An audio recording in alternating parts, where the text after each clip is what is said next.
Bien. Eh bien, je vous propose de commencer ce dernier atelier de la bulle créa de la journée. Cet atelier, il est dédié au financement.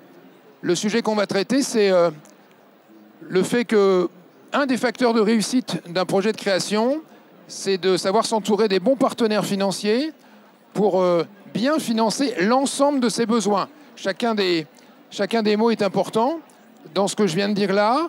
Et donc, pour traiter de ce sujet, donc moi, je suis l'animateur de cet atelier, donc je suis responsable de la création et de l'entrepreneuriat sur la région des Hauts-de-France au sein des équipes de BPI. Et j'ai mobilisé 4 experts qui représentent l'essentiel des solutions de financement. Ce n'est pas totalement exhaustif, mais avec ces 4 experts, vous allez voir qu'on balaye déjà beaucoup des solutions de financement pour la création d'entreprises. Et donc, j'ai le plaisir d'accueillir sous vos applaudissements nourris Christian Potier. Non, vos applaudissements nourris, ce n'était pas une blague. Ils ont besoin que vous leur donniez du courage. Christian Potier, donc, qui représente le réseau Initiative. Vanessa Pluchard, qui représente le réseau Active, donc France Active Nord. Je vais continuer par les dames. Donc, Victoire Benilane, qui est expert en financement chez Ulule, donc qui nous parlera du financement participatif. Et puis, et c'est la seule bulle de la journée sur la création, où on a la chance de recevoir un banquier, un vrai. Voilà. Et donc, je vous demande d'applaudir Denis Sarrazin, qui est le directeur, le responsable du marché professionnel pour l'Île-de-France au sein du groupe CIC. Merci Denis d'être avec nous et je suis sûr qu'ils vont boire tes paroles. Voilà. Donc, on a souhaité pour cet atelier vous tenir un discours de vérité, c'est le thème d'aujourd'hui, donc vous dire des choses vraies, des choses simples sur le financement et aussi le faire de manière la plus pédagogique possible. Et donc on a fait ce petit tableau qui n'a aucune ambition comptable ou financière précise, mais qui va nous permettre de nous promener sur ce tableau pendant ces 30 minutes pour vous expliquer l'essentiel des besoins que vous avez à couvrir quand vous créez une boîte et l'essentiel des solutions qu'on peut mettre en face. Voilà. Alors pour faire ça, je fais appel à Christian qui a bien voulu se livrer à cet exercice pédagogique. Ce qui nous a semblé important, et Christian va faire ça, c'est déjà de vous interroger et de vous rappeler sur la nature de vos besoins. Avant de se poser la question de comment on les finance, il faut bien cerner l'ensemble de ces besoins et un peu les classer par catégorie parce que en fonction du besoin, on ne mobilise pas la même solution de financement. Voilà. Et donc, Christian, tu vas nous rappeler rapidement les différentes natures de financement qu'on doit mobiliser. Très bien. Ça marche ou ça marche pas? Ouais. Ah oui, il faut appuyer peut-être sur le bouton. Je ne sais pas si on m'entend bien. J'ai l'impression que oui. Moi, je m'entends en tout cas. Oui, donc effectivement, une étape qui n'est pas des moindres. Elle est très importante. Elle se situe à la fin de l'étude de marché et avant la rencontre des financeurs. C'est de bien évaluer les besoins.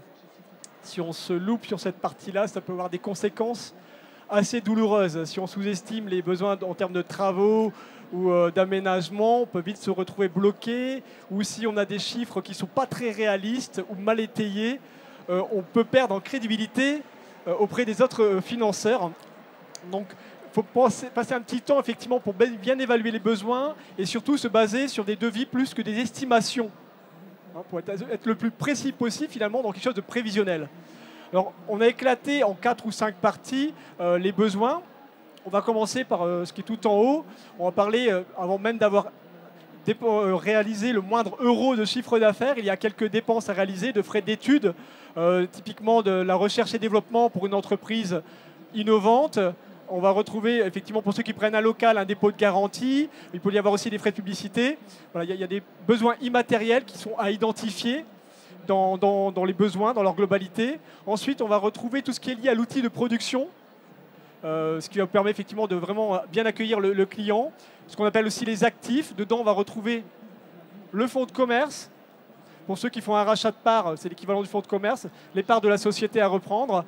Du matériel, des véhicules, des travaux. On est vraiment sur sur du dur. Et ça a du sens, hein. Ça prend encore plus de sens quand le CIC prendra la parole.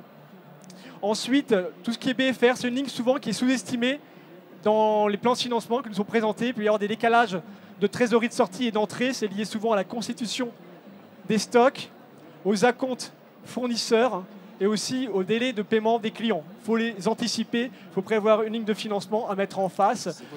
C'est un peu, la réponse en termes de trésorerie, c'est un peu l'oxygène dont on a besoin, dont l'entreprise a besoin pour ne pas suffoquer. Ensuite, on arrive assez facilement sur les pertes d'exploitation. On n'est pas rentable, malheureusement, tout de suite au moment où on accueille les clients. Voilà, ils n'arrivent pas assez en nombre. Il y a quelques mois, souvent, où il faut accepter de perdre de l'argent et il faut être capable de supporter ces pertes. Donc ça t'anticipe également. Et puis également une ligne de trésorerie à prévoir, celle qui permet de faire face aux imprévus. Il y a malheureusement souvent des imprévus, pas toujours positifs. Donc souvent la réponse, elle est d'ordre financier. Il faut également avoir un petit matelas de sécurité. Voilà, ça c'est l'ensemble des besoins. Voilà. Rapidement évoqué, mais par typologie. En face de ça, il faut des ressources. La première des ressources, c'est celle que vous êtes capable, vous, à titre personnel, d'apporter. C'est ce qu'on appelle les fonds propres, les apports personnels. Alors, ce n'est pas pour embêter le monde qu'il y a des apports personnels qui sont nécessaires dans une création. Ça sert à quoi, les fonds propres? D'abord, être crédible vis-à-vis de votre financeur. Il faut participer à votre propre projet, c'est important. Ça vous donne de l'aplomb pour bien négocier les choses. En moyenne, on est souvent, et ça reste qu'une moyenne, hein, forcément, par définition, il y a toujours des cas d'exception, on est autour de 20 à 30% du plan de financement qui doit être constitué d'apports. Voilà, pour être crédible, pour pouvoir faire effet levier, il faut commencer avec quelque chose. C'est compliqué de ne rien avoir, ou alors il faut avoir beaucoup de points positifs à mettre en face pour contrebalancer. Très bien, donc j'ai fait l'inventaire de mes besoins, j'ai mes apports. Je ne suis pas suffisamment riche pour que mes apports personnels couvrent tous ces besoins et donc j'ai besoin de mobiliser des acteurs extérieurs, du financement extérieur. Le métier du banquier, c'est notamment de financer et donc effectivement, un des réflexes qu'on va avoir, c'est de venir voir son banquier. Et donc, quand je vais voir mon banquier et que j'ai un projet de création d'entreprise, quels sont les critères les plus importants pour que vous décidiez « oui, je vais vous accompagner dans votre projet de création » ou bien « non, c'est pas possible ». Qu'est-ce que vous regardez d'abord? Quels sont vos critères de décision? Alors déjà, la première chose... Vous m'entendez? Ouais. Donc déjà, la première chose qu'on ne regarde pas... On entend là? Ça marchait bien ça? Moi j'ai appuyé. Est-ce que vous m'entendez? Non. On essaye déjà de museler le banquier, ça commence mal. Alors la première chose, oui, qu'on ne regarde pas en fait, ou plus précisément qui n'a pas d'importance contrairement aux idées reçues, c'est le secteur d'activité. Une banque prête, quel que soit le secteur d'activité, quel que soit le code postal, quel que soit le statut de l'entreprise, que vous soyez en SARL, que vous soyez entrepreneur individuel, voire auto-entrepreneur, il y a toujours des solutions de financement auprès d'une banque. Donc le premier point important, je pense, c'est celui-là. Après, il y a, si je rentre par ordre d'entrée en scène, on va dire, il y a deux prérequis qui sont fondamentaux pour une banque. Le premier, ça va sans dire, mais ça va encore mieux en le disant, c'est la crédibilité du porteur de projet. Crédibilité du porteur de projet, ça veut dire que, et c'est vraiment un point essentiel, on prête à un individu, quelle que soit encore une fois la nature ou le statut de l'entreprise que vous avez créé, on prête à un individu sur un projet qui est le sien. Et donc forcément, cette crédibilité pour nous, elle est essentielle. Je vais prendre un exemple. Si vous avez comme projet d'ouvrir un commerce de cave à vin, par exemple, c'est quand même mieux si vous avez fait des études d'œnologie ou si vous avez une connaissance quelconque sur l'œnologie que si vous étiez salarié au CIC la semaine précédente. Même si les deux peuvent être compatibles, mais en tout cas, donc, la crédibilité du porteur de projet, elle est vraiment fondamentale pour nous. Le deuxième prérequis, c'est justement ce projet, à quel niveau de maturité est-il? Quel est le business model? Comment est-ce que vous allez développer votre activité? Comment est-ce que vous allez développer votre chiffre d'affaires? Quelle étude de concurrence vous avez faite?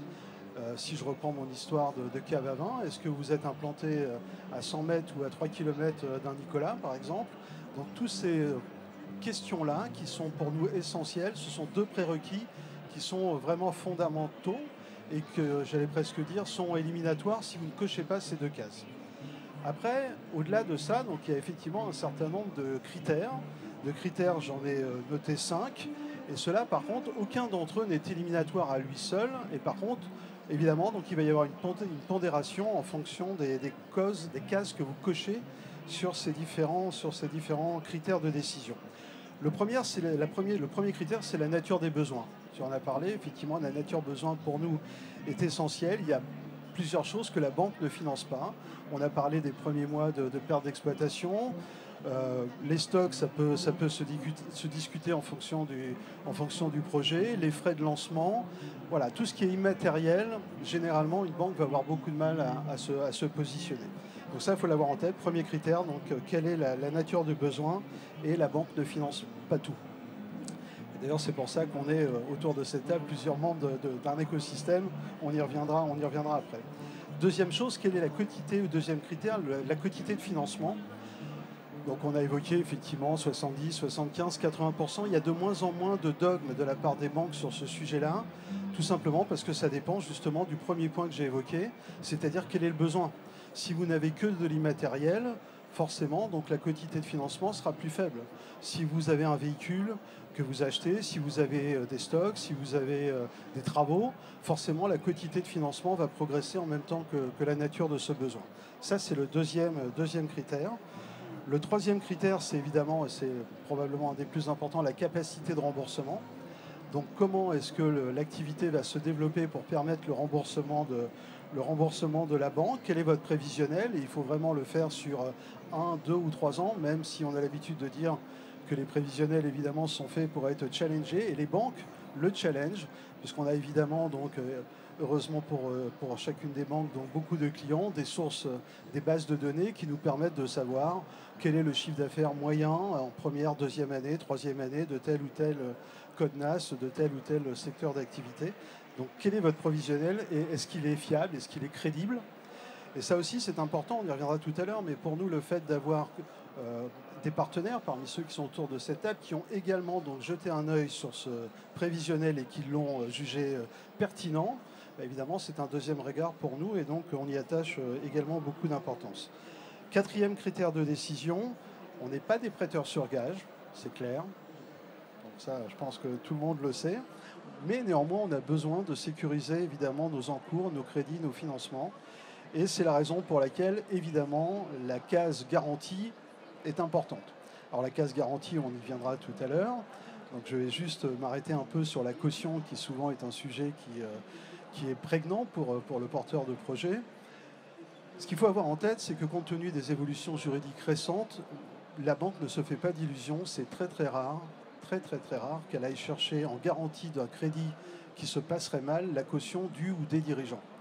Par contre, un point qui est essentiel dans le cautionnement pour nous en tant que banquier, c'est que si on prête à une société X avec un dirigeant donc, qui se porte caution, l'avantage pour nous de cette caution, c'est que si vous revendez les parts de votre société à un tiers que nous ne connaissons pas, le fait que vous soyez caution nous permet d'avoir un droit de regard. Et comme je l'ai dit en préambule, un des prérequis, c'est justement le porteur de projet et celui à qui on prête. C'est à l'individu qu'on prête, même s'il y a des écrans, et c'est en lui qu'on croit. Et donc ce cautionnement est à ce titre-là, pour nous, important. Enfin, dernier point, on l'a évoqué aussi, évidemment, la projection sur les premiers mois et sur les premières années, mais en tout cas au moins sur les premiers mois en termes de trésorerie. Comment ça va se passer au bout de 2 mois, 4 mois, 6 mois, en fonction de votre prévisionnel, et comment on couvre l'éventuel besoin de trésorerie par des concours court terme. Alors évidemment, la facilité tiers est la plus évidente, mais on peut aussi, dans certains cas, et c'est très pratique, mobiliser le poste client, voire même au CIC maintenant le poste fournisseur. On est une des rares banques à faire ça, on est la seule même. Et donc on peut intervenir à partir du moment où on s'adosse sur le bas de bilan. Voilà sur les 5 critères qui pour nous sont essentiels. Et si votre dossier est complet, globalement, le délai de réponse d'une banque aujourd'hui ne doit pas excéder 2 semaines. En 1 à 2 semaines, vous devez avoir une réponse à une demande de financement si toutes ces cases ont été remplies et si le dossier est complet. Merci beaucoup, c'était très clair. Pour moi, en tout cas, j'espère que ça l'était aussi pour le public. Et donc, effectivement, on a parlé de garantie. Les banques ne sont pas des prêteurs sur gage, mais n'empêche qu'on fait un pari sur l'avenir et qu'on pose une dette sur un projet et que cette dette devra être remboursée. C'est ce qui se passe la plupart du temps, et tant mieux. mais il peut arriver que ce ne soit pas le cas. C'est pour ça qu'il y a des garanties qui existent. Pour faire en sorte que la garantie ne soit pas nécessairement une caution personnelle, en tout cas importante, tu l'as dit, vous les activez peu, il y a heureusement des mécanismes de garantie. Tout à fait. Et donc, Vanessa, effectivement, est-ce que tu peux nous dire ce qu'il en est de ces mécanismes de garantie? Oui, bien sûr. Donc, effectivement, donc pour reprendre le fil, donc le banquier étudie votre dossier, la viabilité économique, la faisabilité, le prévisionnel. Et puis, il va chercher à avoir des garanties. On l'a vu, c'est le 5e point important pour le banquier. Et c'est à ce moment-là que la garantie France Active va pouvoir, en tout cas, être actionnée sur le dossier. Donc, la garantie, c'est avant tout un outil financier. On intervient jusqu'à 80%, donc en couverture de risque. Et dans la majorité des cas, 9 cas sur 10, on exclut la caution personnelle dont on parlait tout à l'heure. Donc on a une vraie action en tant qu'outil financier en tant que tel. Mais avant tout, j'ai envie de dire, on est plutôt un levier de confiance au-delà de l'outil financier. C'est une garantie, un outil très technique, mais avant tout, on se positionne plutôt comme un tiers de confiance. On va avoir une 2e lecture, une 3e lecture, voire une 4e lecture du dossier, et on va s'en parler de votre dossier, en fait. On va échanger sur la faisabilité, sur les points de risque, sur les points forts. Enfin voilà, et c'est cet échange qui va nourrir aussi la décision, évidemment, de la banque. Donc, il existe plusieurs cautions sur la place, donc on n'est pas les seuls. On a la garantie BPI, les banques ont également leur système de garantie. La particularité de notre garantie, elle va être aussi dans l'accompagnement qu'on va proposer autour de cet outil. Donc on va focaliser en tout cas sur la structuration financière, on le verra dans un exemple juste après. Vraiment focaliser sur la structuration, sur la diversification des ressources au plan de financement. Est-ce que vous avez suffisamment prévu de trésorerie de démarrage, etc. Donc on va aussi avoir un vrai levier sur l'accompagnement de votre projet. Et les impacts, ils vont être immédiats. C'est-à-dire d'un projet qui serait plus ou moins finançable, en tout cas, on va le rendre finançable. Sur un projet sur lequel la banque aurait un petit doute, on va permettre d'y aller plus facilement. Alors, je dirais même qu'on va plus loin, c'est-à-dire que peut-être que vous aviez prévu un petit financement dans votre plan de financement pour démarrer, et qu'au final, la garantie, elle va tellement sécuriser et rassurer aussi la banque qu'au final, vous allez pouvoir peut-être lever plus. Donc ça, c'est l'effet effectivement multiplicateur. Et la particularité de nos garanties, c'est on la dédie en tout cas à un public plutôt qui, en tout cas dans son dossier, peut avoir une fragilité. Donc on est effectivement sur des cibles qui sont des reconversions professionnelles, par exemple. On parlait tout à l'heure d'expérience. Parfois, une reconversion, on est un peu pas beaucoup d'expérience à valoriser.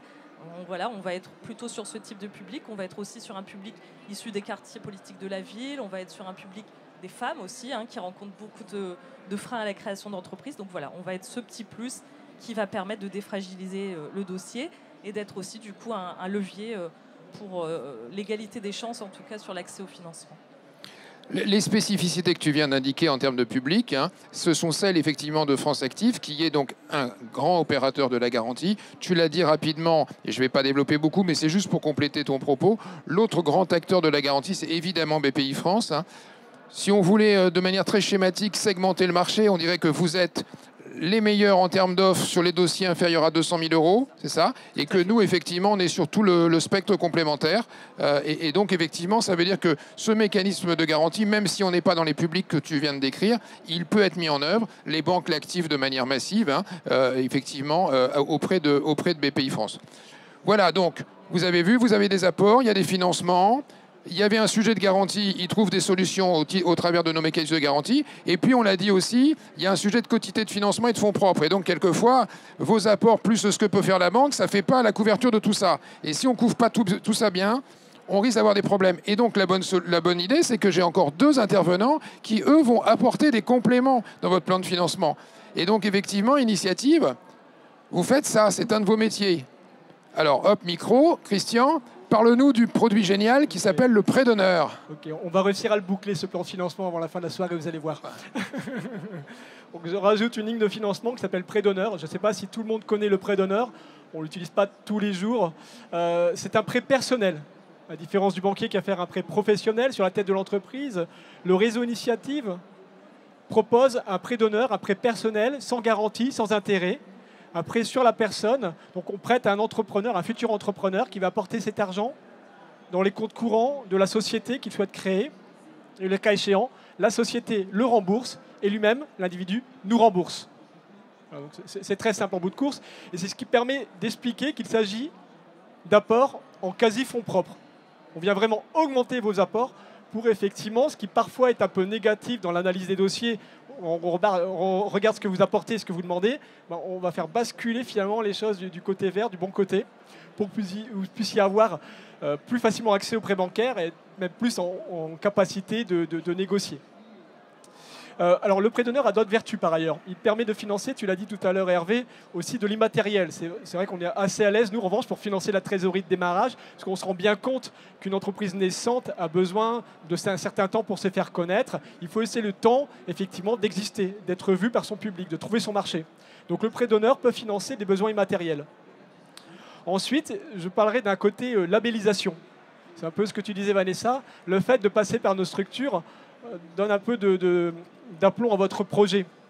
Juste pour préciser le process d'une demande de prêt d'honneur dans le réseau Initiative, ce n'est pas le chargé de mission, c'est le porteur de projet qui vient expliquer son affaire devant un comité d'agrément qui va être composé de chefs d'entreprise, de banquiers, qui sont des gens qui connaissent très très bien leur territoire, donc qui sont très bons conseils, de comptables, du réseau de France Active également présent et d'autres bénévoles qui viennent finalement vous interroger sur votre création, vous donner du conseil, se rassurer et vous rassurer, vous, votre entourage, parce que ce n'est pas toujours évident de créer, de convaincre son entourage, que c'est effectivement la bonne façon de faire. Et effectivement, le cas échéant, ça donnera une fois de plus du poids à votre projet. Au-delà de la mutualisation des risques financiers, le fait d'avoir un regard neuf sur votre projet va contribuer à ce que l'ensemble du plan de financement soit bouclé. Et l'accompagnement est gratuit, on est associatif. Il est gratuit parce que, effectivement, les grands acteurs de votre territoire nous financent, tout simplement. Deux questions complémentaires, Christian, sur ces prêts d'honneur et sur le process et la manière dont vous travaillez avec les autres partenaires. Il y a évidemment plein de porteurs qui viennent vous voir, ils ont déjà des banquiers, ils ont déjà éventuellement initié une relation avec le banquier, mais il arrive aussi que des gens, pour l'instant, n'avaient pas de relation bancaire établie, et donc vous pouvez aussi servir à identifier localement la banque ou les banques qui vous paraissent les plus susceptibles d'intervenir et faciliter cette mise en relation. C'est aussi une chose que vous faites, ça? Oui, tout à fait. Ce que nous, on appelle la médiation bancaire. On a même un outil qui s'appelle « Je trouve ma banque », sur lesquels on vient positionner les dossiers qu'on a analysés comme étant prêts à être présentés devant un banquier. On est vraiment sur un filtre qui est très apprécié par nos partenaires, le CIC en fait partie, et les grandes enseignes de la place également, qui vont venir effectivement, je ne vais pas faire leur marché, mais en tout cas aller chercher du dossier qualifié, abouti à cet endroit. Donc on peut effectivement vous aider jusqu'au bout à trouver aussi le partenaire en banque. Dernière question, l'ordre de grandeur. Les prêts d'honneur, ça peut aller de combien à combien? J'ai failli passer à côté, pourtant c'est très important. On va parler chiffres. En moyenne, le prêt d'honneur attribué dans le réseau est de 10 000 € par projet. C'est une moyenne. Ça commence à 3 000, ça finit à 30 000. D'accord. Bon, voilà, donc j'ai des fonds propres. J'ai la banque qui m'a dit voilà ce que je peux faire et ce que je ne peux pas faire. J'ai trouvé 10 000 € chez Initiative. Il me manque encore un peu de sous. Ou peut-être le banquier m'a dit moi j'aimerais être sûr qu'il y a de l'attraction ou de l'intérêt sur votre projet. Alors est-ce qu'on n'a pas une solution supplémentaire? Mais si, le crowdfunding ou financement participatif, qu'est-ce que c'est que cette chose-là? Alors du coup, je vais vous parler du financement participatif, donc le financement par la foule. Ici, on ne va pas du tout essayer d'aller chercher des acteurs financiers, on va aller vraiment chercher le grand public. Donc là, je mets les deux pieds dedans direct. Il faut absolument avoir de la communication, avoir un minimum, une communauté sur les réseaux sociaux ou alors un cercle 1, donc des proches, une famille prête à vous aider. Parce que sans ça, malheureusement, ça ne fonctionne pas. Le financement participatif n'est pas magique, ça n'est pas une solution magique. Mais ça aide, c'est vraiment un levier, je pense, vous me le confirmerez. Mais en tout cas, pour asseoir auprès d'une banque le fait que voilà, vous avez déjà fait un test auprès d'une cible, que votre projet ou même le prototype, parce qu'au stade du prototype, ça peut fonctionner, tant qu'il y a quelque chose de visuel à montrer, ça plaît. c'est, je pense, pour les banques aussi un moyen de dire, voilà, moi j'ai un produit qui marche, qui a plu. Ça vous permet aussi de ne pas vous lancer dans le vide et vous dire, voilà, de tester votre marché, en fait, tout simplement.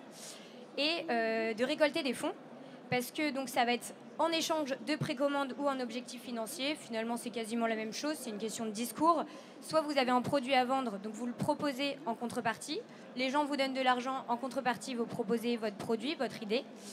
Soit un objectif de don simple. Alors ça va plutôt fonctionner pour des projets associatifs. Clairement, quand il y a une carotte, on le sait tous, ça marche toujours beaucoup mieux.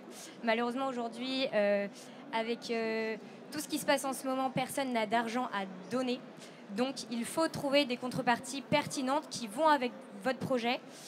Dans l'air du temps aujourd'hui, de la même manière, ça ne sert à rien si vous faites un restaurant, par exemple, d'aller fabriquer des goodies spécialement pour le crowdfunding, d'aller fabriquer des gobelets en Chine à 5 €, ça sert à rien, ça ne marche pas non plus. Donc tout ça, c'est une réflexion qu'il faut avoir. Nous, on dit souvent, pour parler un petit peu de chiffres, qu'il faut au moins 3 mois pour préparer une campagne de financement participatif. Voilà, il faut qu'elle soit prête, presque prête 3 mois avant, qu'on puisse travailler sur la communication. Nous, on a des équipes, du coup, moi, je parle au nom d'Ulule, une des principales plateformes de financement participatif en Europe. Nous, on vous aide justement dans tout ce qui est création de communautés, création de réseaux sociaux, campagne de com'. Mais c'est à vous de faire le taf. Nous, on ne communique pas pour vous. Donc, tout ça, ça demande beaucoup de temps de préparation. Et pour vous donner un ordre d'idée, la moyenne des financements, c'est 5 000 € récoltés sur Ulule. Mais on a des projets, tout dépend encore une fois de votre notoriété et de votre communication, qui sont allés jusqu'à 2 millions d'euros récoltés en 1 mois à 2 mois maximum. Donc ça peut faire des budgets un peu sympas pour un lancement de projet. On est plutôt sur des activités B2C ? On est surtout sur des activités B2C. On peut faire un peu de B2B2C.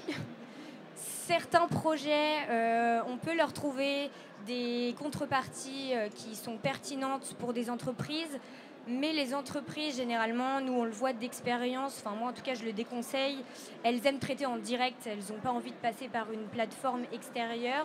Après, selon, encore une fois, votre niveau, votre proximité avec elles, il y a des projets qui se prêtent effectivement à avoir des contreparties pour du B2B.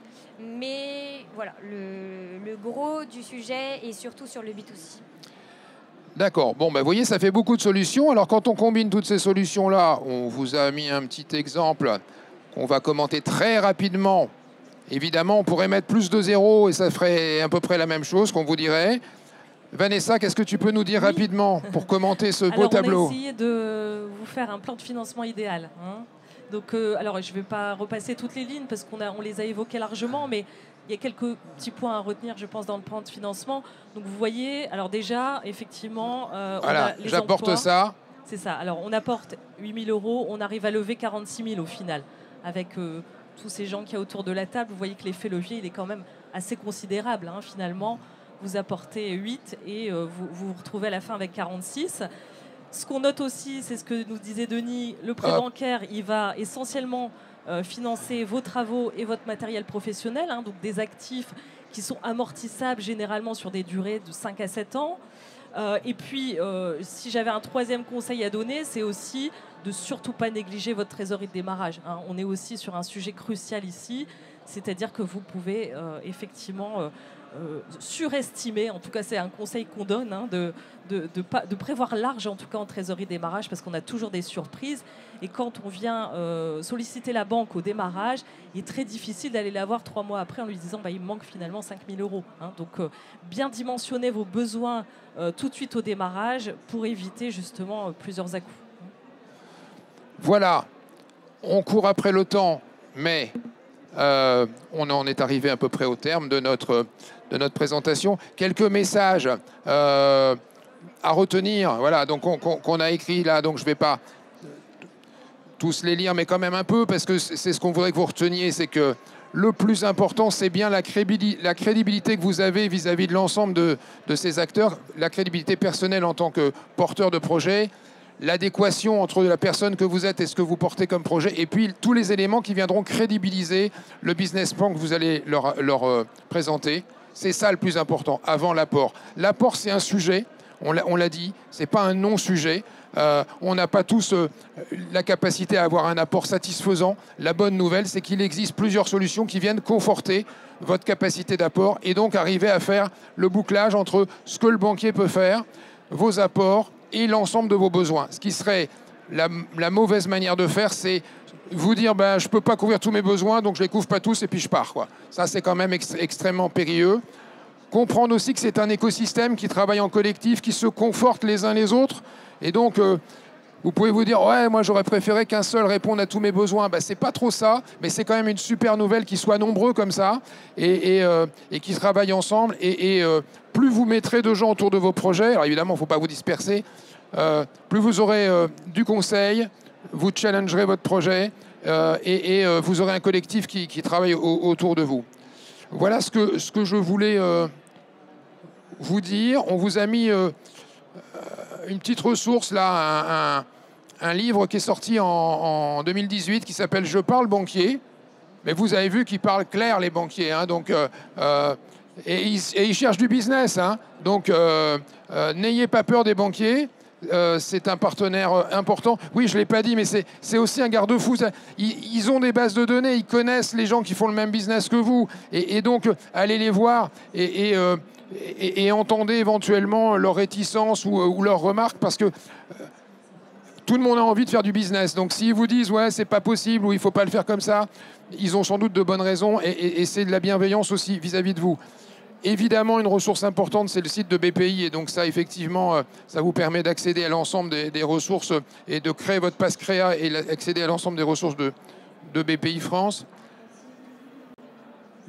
On n'a pas traité d'un certain nombre de sujets. Évidemment, il y a des ressources spécifiques pour les startups, les business angels, les levées de fonds, tout ce qui est subventionnel et non dilutif chez BPI France. Mais ce n'était pas l'objet de cet atelier. Il a été traité en début de journée par ma collègue de Rouen. Ce que je veux vraiment... Enfin, une conviction hein, qu'on a tous. On sait que ce sujet du financement interroge, fait peur. On espère qu'on vous a amené un certain nombre d'éléments d'explication et rassurants. Ce qu'on sait quand même tous, nous financiers, c'est qu'en réalité, en vérité, puisque c'est le thème d'aujourd'hui, c'est beaucoup plus difficile de trouver des clients et des clients qui vous payent et dans la durée que de trouver des financements. Donc le financement, c'est un peu technique, d'accord, on essaie d'être le plus lisible possible, mais c'est pas ça le compliqué quand on monte un projet. Quand on monte un projet, c'est de trouver une idée, c'est de la vendre à des clients. Le financement, c'est en fait de la rigolade. Voilà. Et puis en plus, c'est des gens sympathiques qui vous accueillent. Donc on espère que détendez-vous sur le financement. Il y a des étapes, il y a de la méthode, mais il y a des solutions de plus en plus. Trouvez des bonnes idées, trouvez des clients, le reste, ça va suivre. Voilà, bonne soirée.